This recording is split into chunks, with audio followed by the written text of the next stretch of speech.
తర్వాత సూర్య శశాంక వాహిని నయనం. గుర్తుంది సార్, గుర్తుంది. మరి పాడాడవ్వే. రోజు ఒకే రాగంలో పాడితే బాగున్నట్లేదు సార్. ఒరే, కాగితం పైన ముందుగా శ్రీరామ అని రాసినట్టుగా పాఠం చెప్పే ముందు చేసే ప్రక్రియ ఇది. మాటలు ముఖ్యం. నువ్వు రోజు ఒకే రాగంలో పాడినా దేవుడు పాపం ఏమీ అనుకుని ఆడవాడు. కానీ కానీ కానీ మన పొట్ట మాత్రం రోజు ఉత్తన్న పెడితే కాదంటుందా సార్? కానీ మనకిష్టమైన కూరలు బోర్లు చేసి మెక్కడం లేదు. ఒరే, నువ్విట్టా ఏడ్చి నా టైం అంతా తినేసి నాకు కోపం రప్పించి ఏడిపించావంటే చీర.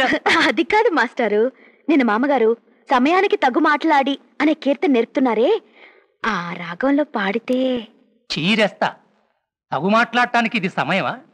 రాగాలు మార్చి కచేరీలు చేయడానికి ఇదేం సంగీత సభ? చీరేస్తా. అయినా నువ్వు ఏకసంతగ్రాహివిరా, ఓసారి వినగానే ఆ రాగం పట్టుకు ఏడవటానికి. చీరేస్తా. చేసిన ప్రార్థన చాలు, వెళ్ళు.